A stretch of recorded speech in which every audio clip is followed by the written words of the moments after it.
Saya pernah berpikir bahwa cinta bisa menaklukkan kegelapan hati manusia paling kejam, sampai hari itu ketika rencana saya untuk merayu Bos Maya gagal total, meninggalkan saya terpuruk dalam lautan pengkhianatan yang tak terbayangkan. Saya, seorang pemuda biasa dari keluarga sederhana di Jakarta, tiba-tiba terjebak dalam dunia hitam yang penuh darah dan tipu daya, hanya karena satu keyakinan naif bahwa perasaan bisa mengubah monster menjadi manusia. Dan sekarang, saat saya mengingat semuanya, hati saya berteriak, apakah cinta benar-benar layak untuk segala pengorbanan ini? Nama saya Adi, seorang jurnalis muda yang idealis, tinggal di kawasan Tanah Abang yang ramai. Sejak kecil, saya dibesarkan dengan cerita-cerita tentang keadilan dari ayah saya, seorang polisi yang gugur dalam tugas. Itu membuat saya bersumpah untuk melawan kejahatan, tapi bukan dengan pistol, melainkan dengan kata-kata dan strategi. Suatu hari, redaksi saya mendapat tugas berbahaya, menyusup ke dalam sindikat maya terbesar di Indonesia, dipimpin oleh seorang pria legendaris bernama Raka. Raka, bos maya yang menguasai perdagangan gelap di pelabuhan Tanjung Priok, dikenal sebagai sosok tanpa belas kasihan. Wajahnya yang tampan dengan tatapan tajam sering muncul di berita, tapi tak pernah tertangkap. Rencana redaksi. Saya harus mendekatinya, berpura-pura jatuh cinta, dan mengumpulkan bukti untuk menjatuhkannya. Adi, kamu punya wajah yang polos, itu senjata terbaik, kata bos saya. Tapi di dalam hati, saya ragu. Apakah saya bisa memainkan peran ini tanpa kehilangan diri sendiri? Pertemuan pertama kami terjadi di sebuah cafe mewah di Tamrin. Saya sengaja kebetulan bertabrakan dengannya, menumpahkan kopi ke bajunya. Makan saya, Tuan, kata saya dengan suara gemetar, tapi mata saya menatapnya penuh penyesalan palsu. Raka menatap saya dingin, tapi ada kilatan kejutan di matanya. Hati-hati lain kali, gumamnya, tapi dia tidak marah. Malah, dia memesan kopi baru untuk saya. Saat itu, saya pikir rencana berjalan lancar. Kami mulai berbincang, saya ceritakan tentang mimpi saya sebagai penulis, dan dia tertawa pelan, suara yang dalam dan menarik. Kamu terlalu polos untuk kota ini, katanya. Di dalam hati, saya berpikir, ya itulah yang akan membuatmu jatuh. Tapi saat dia menyentuh bahu saya untuk membersihkan sisa kopi, ada getaran aneh yang melintas. Bukan ketakutan, tapi sesuatu yang lebih dalam. Saya menggelengkan kepala, mengingatkan diri, ini hanya akting. Malam-malam berikutnya, saya semakin mendekat. Raka mengajak saya ke pesta-pesta rahasia di klub malam elite di Kemang. Di sana, saya melihat sisi gelapnya, bagaimana dia memerintah anak buahnya dengan tatapan yang bisa membunuh. Tapi saat bersama saya, dia berbeda. Adi, kamu membuat saya ingat masa lalu, katanya suatu malam saat kami duduk di balkon apartemennya yang menghadap Sungai Ciliwung. Dia ceritakan tentang masa kecilnya di desa kecil di Jawa Tengah, bagaimana kemiskinan mendorongnya ke dunia hitam. Hati saya mulai goyah. Apakah monster ini benar-benar punya hati? Saya mencoba fokus pada misi, mencuri data dari ponselnya saat dia tidur. Tapi setiap kali, tangan saya gemetar. Apa yang kamu lakukan, Adi? Tanya hati saya. Ini bukan cinta, ini jebakan. Namun, semakin sering kami bertemu, semakin sulit membedakan mana akting dan mana nyata. Suatu hari, Raka mengajak saya ke Bali untuk liburan. Di pantai Kuta, di bawah matahari terbenam, dia pegang tangan saya. Adi, saya tahu kamu bukan orang biasa, katanya tiba-tiba. Jantung saya berdegup kencang. Apakah dia tahu? Tapi dia tersenyum. Kamu punya api di mata seperti saya dulu. Kami berjalan di pasir, dan untuk pertama kalinya, saya merasakan kedamaian. Di ilah mewahnya, kami bicara sampai pagi. Saya ceritakan tentang ayah saya, dan air mata saya jatuh tanpa sengaja. Raka memeluk saya, dan saat itu, saya sadar, rencana ini mulai membalik. Bukan dia yang jatuh, tapi saya. Jangan biarkan ini terjadi, bisik hati saya. Tapi tubuh saya tak mau lepas dari pelukannya. Kembali ke Jakarta, saya laporkan kemajuan ke redaksi, tapi suara saya ragu. Lanjutkan, Adi, kita hampir dapat bukti, kata mereka. Tapi di dalam konflik batin saya mulai menyiksa, apakah saya mengkhianati dia, atau diri sendiri. Raka mulai membuka diri lebih dalam. Dia tunjukkan sisi rentannya, bagaimana dia lindungi adik perempuannya dari dunia maya. Saya lakukan ini untuk keluarga, katanya. Hati saya hancur. Bagaimana saya bisa menjatuhkannya? Tapi tugas adalah tugas. Saya curi lasdri dari ruang kerjanya saat dia mandi. Isinya, daftar transaksi ilegal. Ini dia, pikir saya. Tapi saat saya mau pergi, dia muncul. Adi, apa yang kamu lakukan? Tatapannya penuh kekecewaan. Saya bohong, katakan itu cuma penasaran. Dia percaya atau pura-pura percaya.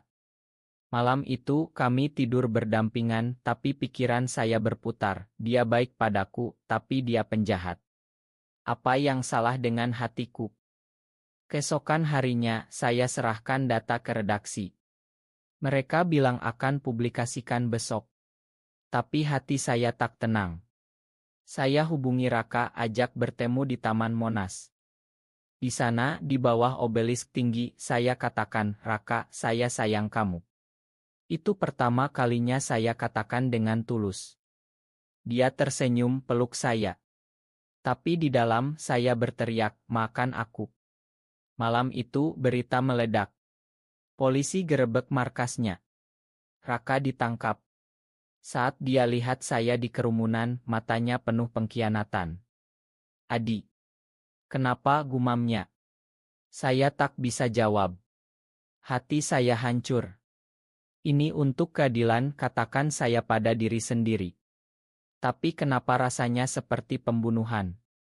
Setelah itu, hidup saya berubah. Saya dapat promosi, tapi tidur tak nyenyak. Mimpi tentang Raka menghantui. Apakah dia membenciku? Tanya hati saya setiap malam.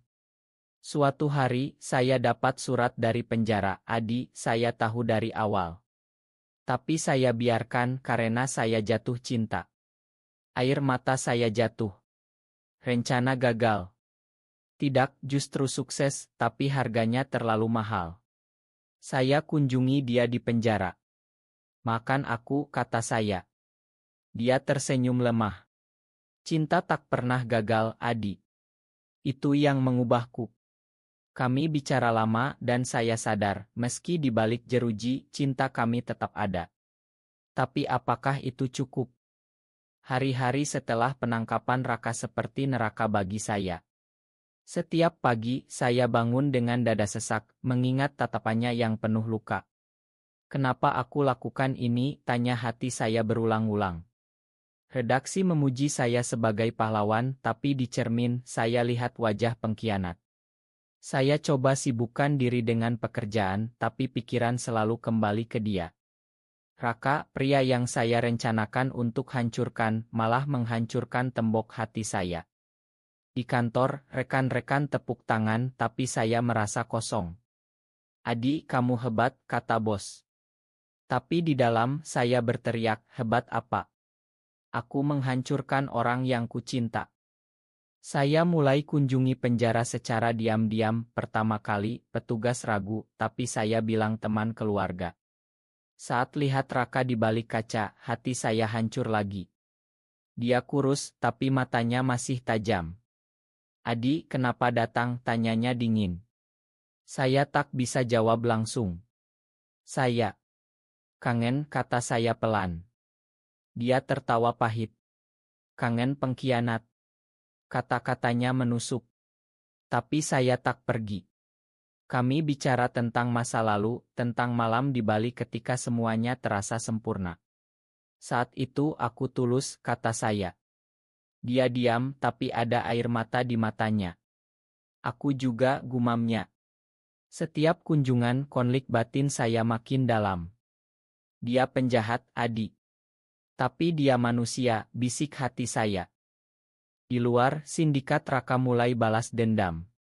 Ancaman datang, surat anonim, telepon malam hari. Kamu berikutnya, kata suara asing. Saya takut, tapi lebih takut kehilangan Raka. Saya ceritakan padanya saat kunjungan berikutnya. Hati-hati, Adi, katanya khawatir.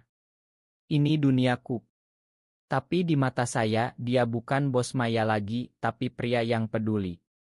Malam itu, saya mimpi buruk, Raka ditembak di penjara. Bangun dengan keringat dingin, saya sadar, cinta ini menyiksa.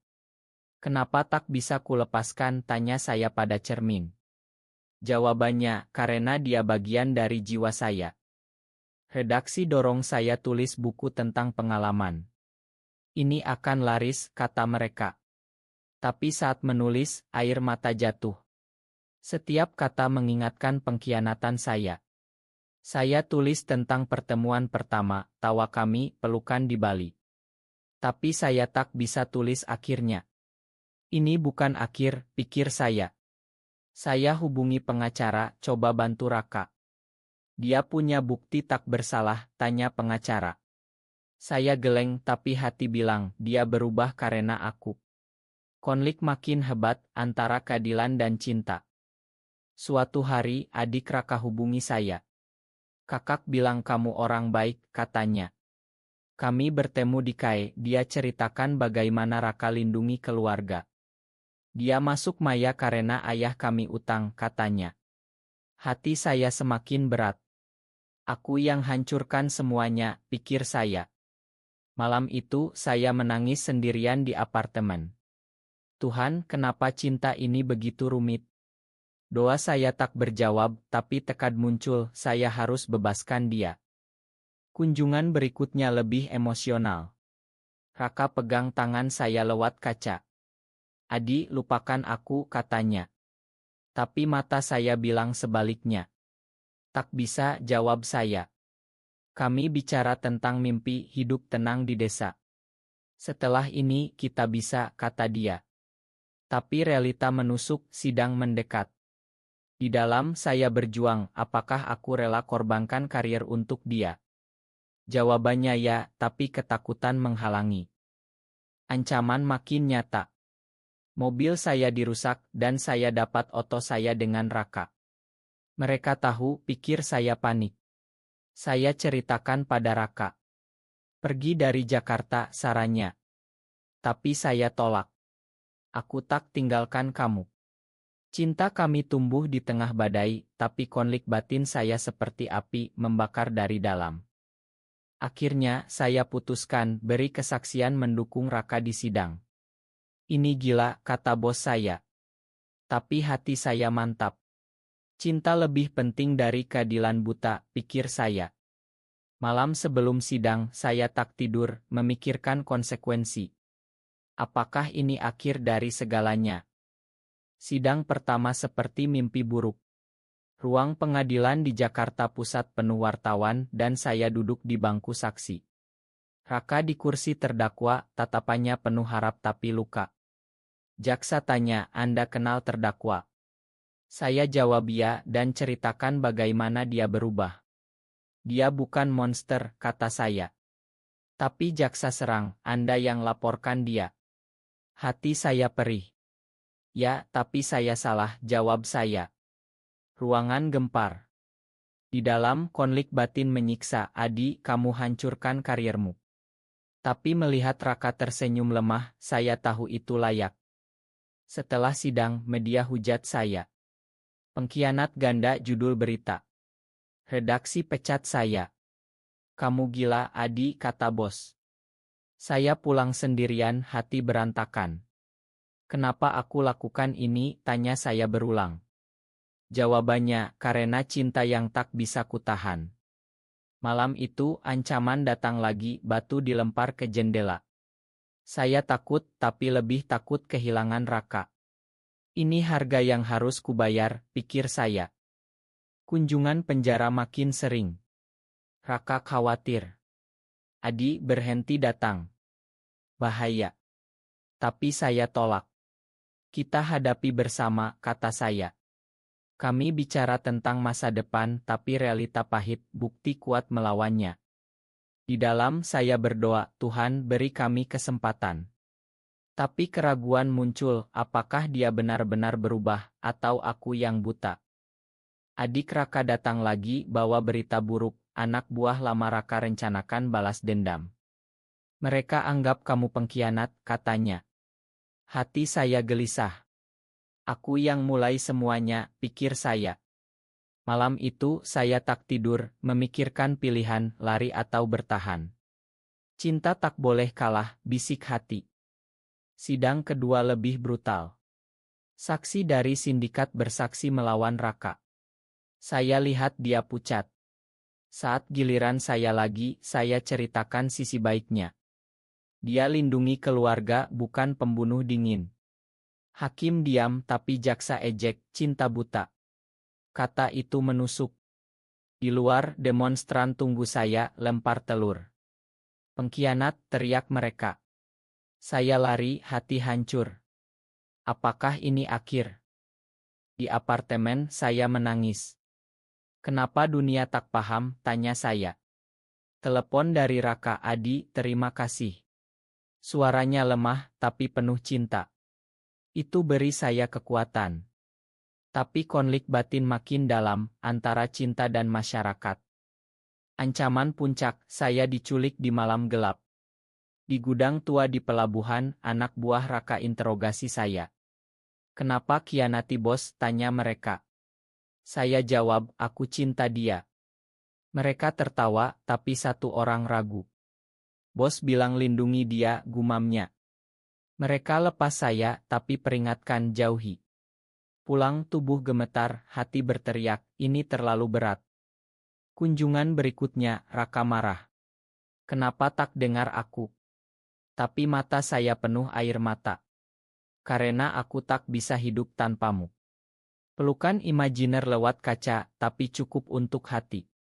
Sidang akhir mendekat. Saya kumpul bukti baru, surat dari korban yang Raka bantu. Ini bisa ubah segalanya, pikir saya. Tapi keraguan, apakah aku manipulasi keadilan?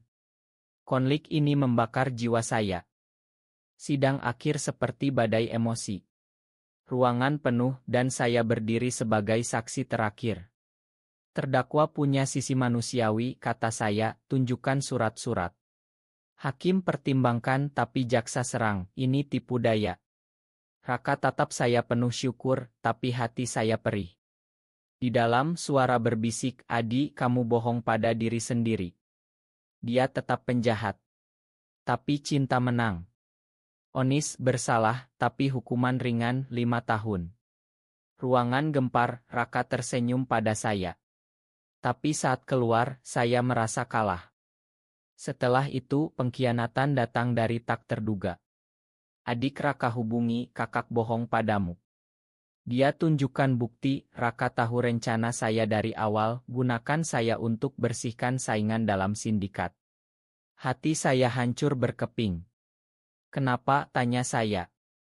Dia bilang itu untuk lindungi kamu, kata adiknya. Tapi itu pengkhianatan. Saya konfrontasi Raka di penjara. Benarkah, tanya saya marah. Dia akui ya, tapi cintaku tulus. Air mata jatuh. Kamu gunakan aku, teriak hati saya. Malam-malam berikutnya, depresi melanda. Saya tak makan, tak tidur. Cinta ini palsu, pikir saya berulang. Teman-teman tinggalkan saya, keluarga kecewa. Adi, bangun, kata ibu. Tapi hati saya mati. Konflik batin seperti lahar, membakar segalanya. Saya coba lupakan, pindah ke Bandung. Di sana, kerja di kai kecil. Tapi mimpi tentang Raka datang setiap malam. Makan aku, bisiknya dalam mimpi. Saya bangun menangis. Kenapa tak bisa benci dia, tanya saya. Surat dari Raka datang, Adi, aku salah. Tapi cinta kita nyata. Saya robek surat itu, tapi hati tak bisa. Pengkhianatan ini menyiksa lebih dari apapun. Kembali ke Jakarta untuk urusan, saya bertemu anak buah Raka. Bos minta maaf, katanya. Tapi saya tolak. Di dalam perang antara benci dan rindu. Kunjungan terakhir, saya datang marah. Kenapa kianati aku, tanya saya. Raka ceritakan, aku takut kehilanganmu, jadi gunakan rencana itu. Kata-katanya menusuk. Cinta tak begitu, jawab saya. Kami bertengkar, air mata berlinang. Tapi saat pergi, hati berteriak, jangan tinggalkan dia. Depresi makin dalam. Saya coba bunuh diri, tapi gagal. Di rumah sakit, ibu peluk saya. Cinta tak boleh hancurkanmu, katanya. Tapi saya tahu pengkhianatan ini ubah saya selamanya. Waktu berlalu, saya tulis diari, setiap hari konflik batin tercurah. Apakah makan dia? Jawabannya ambigu. Akhirnya saya putuskan, tinggalkan semuanya. Tapi telepon dari penjara, Raka sakit. Hati saya panik. Aku masih peduli, sadar saya. Pengkhianatan tak hapus cinta. Berita Raka sakit seperti petir. Saya buru-buru ke penjara, hati berdegup. Dokter bilang stres dan penyakit lama kambuh. Melihatnya lemah di ranjang, pengkhianatan terlupakan sementara. Adi, gumamnya. Saya pegang tangannya. Aku di sini, kata saya. Malam itu saya tinggal jaga dia. Di dalam konflik membara, dia khianati kamu, tapi lihat dia sekarang. Cinta menang lagi. Pemulihan lambat. Setiap hari, saya datang bawa makanan dari rumah. Kami bicara mendalam tentang kesalahan, mimpi rusak. Makan aku, Adi, katanya berulang. Air mata saya jatuh. Aku juga salah, jawab saya. Tapi luka pengkhianatan masih ada. Bagaimana percaya lagi, tanya hati. Di luar, sindikat baru muncul, ancam Raka. Anak buah lama minta bantu saya. Hanya kamu yang bisa lindungi bos, kata mereka. Saya ragu, tapi setuju. Saya kumpul bukti melawan sindikat baru, hubungi polisi lama. Ini untuk Raka, pikir saya. Tapi konflik kembali ke dunia gelap. Operasi berjalan tegang. Di pelabuhan malam, saya sembunyi, rekam transaksi. Tapi tertangkap. Kamu lagi, teriak pemimpin baru. Mereka pukul saya, tapi polisi datang tepat waktu. Di rumah sakit, Raka hubungi, kenapa risikokan nyawa? Saya jawab, karena cinta. Air matanya terdengar di telepon. Pemulihan kami bersama. Di penjara, kami rencanakan masa depan. Setelah bebas, kita mulai baru, katanya. Tapi keraguan, apakah mungkin? Hati saya perang, antara harap dan trauma. Sidang banding datang. Saya beri kesaksian lagi, tunjukkan perubahan Raka. Dia layak kesempatan kedua, kata saya. Hakim setuju, kurangi hukuman jadi 2 tahun. Kebahagiaan campur aduk. Tapi pengkhianatan lama muncul lagi, jangan percaya penuh. Setelah itu, saya alami breakdown. Menangis di kamar, ingat semuanya. Cinta ini menyiksa, pikir saya. Tapi kunjungan berikutnya, Raka peluk saya imajiner. Kita kuat, katanya. Itu beri harap. Ancaman terakhir, bom di mobil saya. Untung selamat. Raka marah, ini karena aku. Tapi saya tolak. Kita hadapi. Konflik puncak, apakah cinta ini layak? Di akhir, saya sadar, pengkhianatan ubah kami jadi lebih kuat. Tapi luka tetap. 2 tahun berlalu seperti abad. Hari pembebasan Raka akhirnya tiba. Saya tunggu di gerbang penjara, hati campur aduk, gembira, takut, luka lama. Saat dia keluar, kurus tapi mata berbinar, kami peluk erat. Adi, terima kasih, bisiknya. Di mobil kami diam tapi tangan saling genggam. Kita mulai baru, kata saya. Tapi di dalam suara bisik, pengkhianatan tak hilang begitu saja. Kami pindah ke desa kecil di Jawa Tengah, rumah masa kecil Raka. Di sana, jauh dari Jakarta, kami bangun hidup sederhana. Raka kerja di sawah, saya tulis buku tentang pengampunan. Tapi malam-malam, mimpi buruk datang. Saya bangun berteriak, ingat pengkhianatan. Ma, kata Raka, peluk saya. Konflik batin lambat hilang, diganti kepercayaan pelan. Suatu hari, sindikat lama hubungi, tawarkan kembali kekuasaan. Raka tolak tegas. Aku pilih Adi, katanya. Hati saya meleleh. Kamu benar-benar berubah, pikir saya. Kami nikah secara sederhana, di hadapan keluarga. Adik Raka peluk kami. Kalian inspirasi, katanya. Tapi di dalam, saya masih berjuang, apakah ini bahagia selamanya? Waktu obati luka. Kami adopsi anak yatim, ajar mereka tentang kebaikan. Raka jadi ayah teladan, saya pendamping setia. Cinta kami tumbuh penuh pengampunan. Tapi suatu malam, Raka sakit lagi. Dokter bilang komplikasi lama. Hati saya hancur. Jangan tinggalkan aku, bisik saya. Dia pegang tangan, cinta kita abadi. Dia pergi damai, tapi tinggalkan warisan pelajaran tentang pengampunan. Saya lanjutkan hidup, tulis cerita kami. Pengkhianatan ubah jadi cinta sejati, tulis saya. Di makamnya, saya berjanji, terima kasih atas segalanya. Kini, saya hidup dengan damai, tahu bahwa cinta, meski penuh drama, beri makna manusiawi.